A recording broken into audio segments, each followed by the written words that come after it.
Hello, my name is CJ Wren, and today I'm going to be showing you the top 10 tips to master Dorico note input. Leave a like, subscribe, and hit that bell to turn on notifications. Let's get started with the video. Before we cover the first tip, this video makes the assumption you have the basic knowledge of how to enter note input mode, how to enter notes, how to set their duration, move them around, and other basic functions. I've covered this in some other videos as well as my last video, so please check it out if you need any preliminary information, but let's get into our first tip. The first Dorico note input tip I'm going to give you is pressing R to repeat any selected section. You may be thinking to yourself, why not just copy and paste? And the answer is that this is just a fast way to achieve a certain task, and it can work around certain rests that you have input and just let you copy and paste and repeat without having to navigate your note input caret to a specific section and then paste whatever material you copied. So let's say I want to repeat this whole bar here. I can just make the selection of that bar, press R, and it will automatically make a copy of that starting on the immediate next open space on the grid. Also, once the new material is pasted, that becomes my selection, so if I wanted to continue repeating that, if I click R,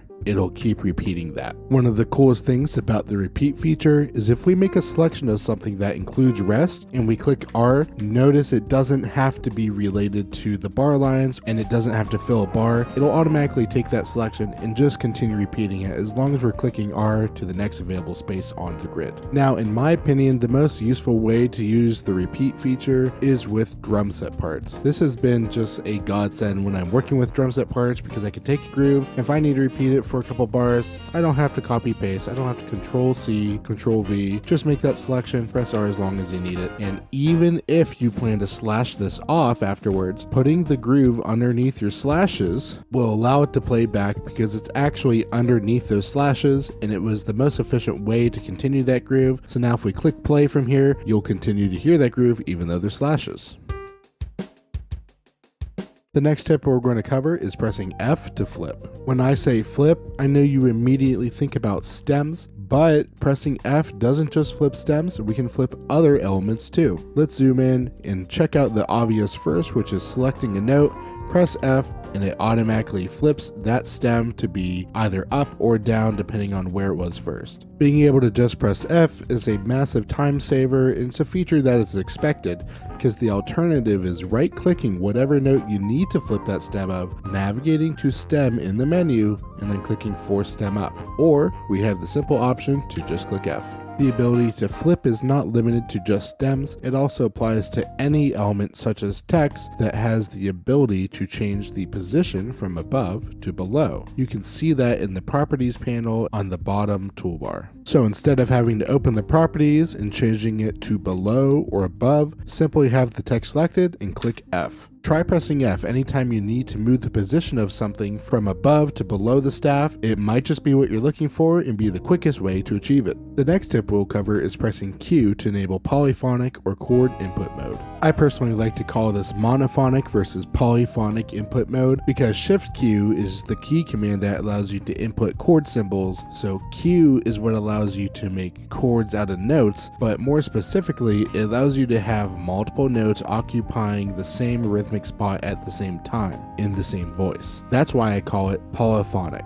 To enable chord or polyphonic input mode, just press Q and you'll see it reflected over here on the left hand side toolbar. When this is enabled, you'll see a plus next to the note input caret as reflected on my screen. If I start typing notes, you'll notice that they stacked on top of each other and my caret did not advance. That's because it's letting me draw notes that occupy the same spot on the grid at the same time. Beyond just allowing you to input notes on top of each other as chords, with polyphonic or chord input mode enabled, it'll allow you to move notes around on your grid without removing the other notes. Essentially what that means is now you can move notes freely even if they're in the same voice without overwriting what was already there. The next tip I'm going to cover is how to remove all the excess rests that might appear in your part, especially if you're working with drums, working with slashes with stems, or working with multiple voices. So now look at my screen with this messy drum part where I want to switch from this groove that I have notated to these two slash with stem hits that occur on beat 4. There's a whole slew of excess rests and it's very easy to get rid of them.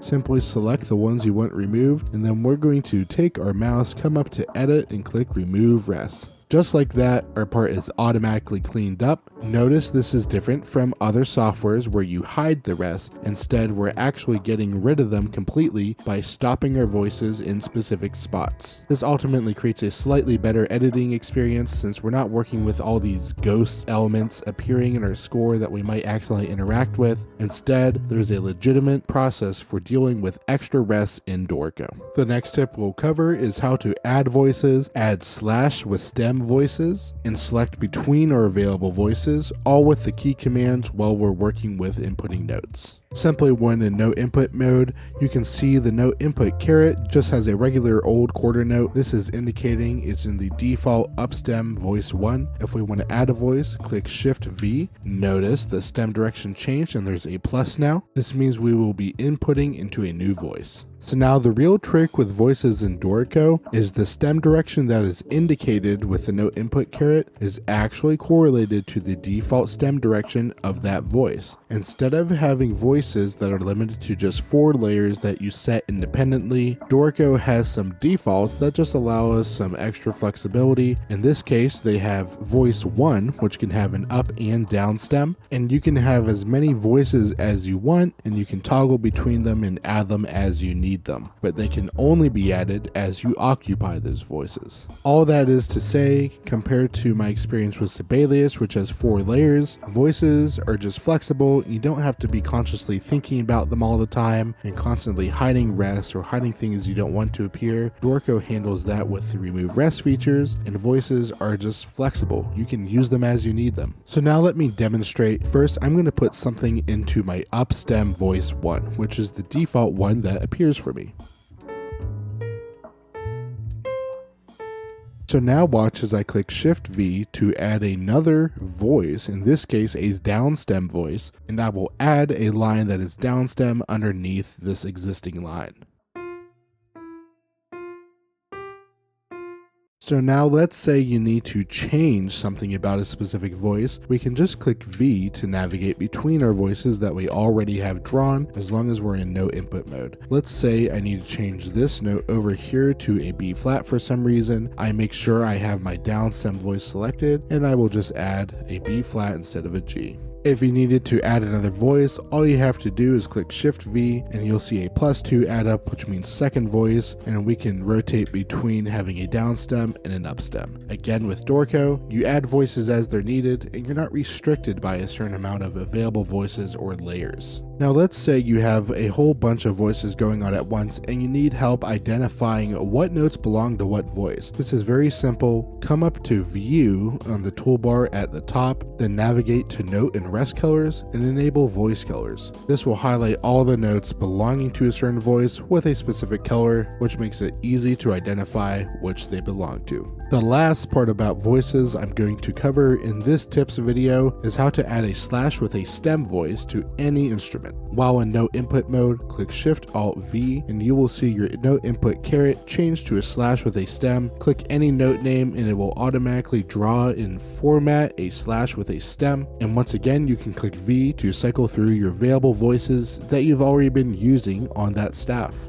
The next couple tips we're going to cover are very quick and simple key commands, and one of the most important ones is being able to double press any duration to make it a dotted version of that duration. For example, if I click 6, you can see my quarter note becomes activated, but if I were to click 6 twice, it will also automatically enable the dot, so it's a dotted quarter note when I insert a note. I can do this from any value at any point. If I were to double click 5, now I will be inserting dotted eighth notes. The next most important tip is being able to change the subdivision of your grid using key commands. This is simply achieved by holding Alt and then clicking either the close bracket or the open bracket to change your grid subdivision. You can also control this in the bottom left hand corner of Dorico with this menu right here that will let you set the subdivision, but is much quicker to work with the key commands. The next tip is the key commands for getting into tuplet input mode and getting out of tuplet input mode. This is very simple. Select a duration, press the semicolon, and then type whatever value you want that kind of tuplet to be. In this case, I'm going to simply make an eighth note triplet since I have my eighth note selected. I will press 3 and press enter. Now I'm stuck in this triplet mode and it will persist until I get out of it. Notice the triplet will continue once I fill in these 3 notes.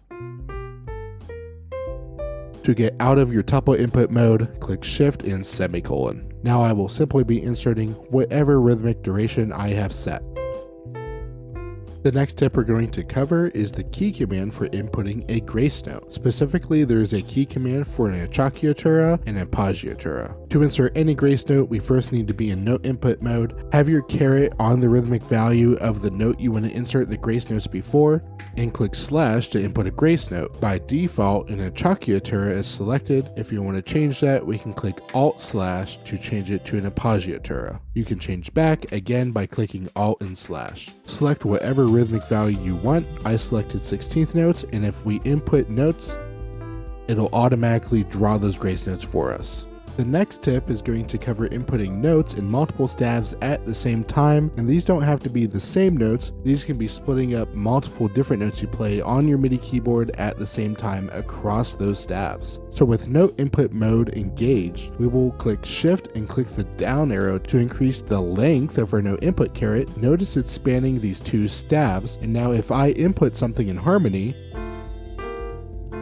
is automatically splitting up the amount of notes I have across those staves. I decided to add a bonus tip, and that's going to be using Pace Explode. I've covered this multiple times in multiple videos, but I think it's super powerful, and with all my new viewers, I want to make sure we know we can do this. Pace Explode is very simple. Simply make a selection of any polyphonic passage you have written. Make sure it matches how many staves you want to paste across. In this case, I have 4 notes and 4 staves. Click Ctrl or Command X to cut that. Right click wherever you want this to be pasted. Find Paste Special in your menu and click Explode. Pace Explode does not always have to occur across the adjacent staves. You can do this across any selection of staves as long as it's from the top down. In this case, I'm selecting this polyphonic passage with 3 notes, clicking Ctrl X or Command X to cut it, and I will select the top staff and then the bottom 2. If I right click, navigate to Paste Special and click Explode, it'll take that full passage and explode it across those bars, excluding the staff that I chose to skip. That was my final tip so you can master note entry on Dorico. In addition to the basics, using all these tips and key commands will just supercharge your workflow and make you super comfortable in Dorico. Please leave a like, subscribe, and hit that bell to turn on notifications for my videos. I have more videos coming out soon just like this, also on playback and some other cool music theory and composition tips. Please check out some of my other videos that are appearing on the screen. Thank you for your support, thank you for watching my videos, and I'll see you in the next one.